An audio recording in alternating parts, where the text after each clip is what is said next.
10,000च्या investment वरून चालू करू शकता. लिटरली 10,000च्या इन्व्हेस्टमेंट म्हणून आय हॅव नोन पीपल. माझा एक स्टुडंट आहे, त्यांनी माझ्याकडनं ट्रेनिंग घेतलं.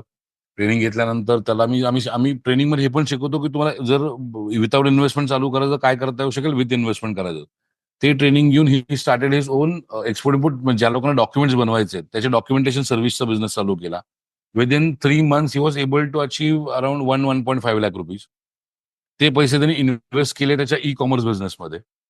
त्यातनं ई कॉमर्स बिझनेस एक 6 महिने केला. त्यातनं he was able to achieve around 8 to 10 lakh rupees. आणि मग नंतर त्यांनी ट्रेडिशनल ट्रेड केला. सो त्याच बिझनेस मधला पैसा त्याच बिझनेसमध्ये टाकून तुम्हाला हे क्रिएट करता येऊ शकतो. Only patience is the game.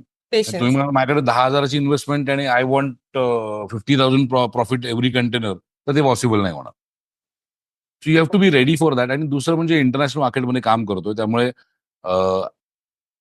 बऱ्याचशा गोष्टी नवीन अडॅप्ट करायला लागतील.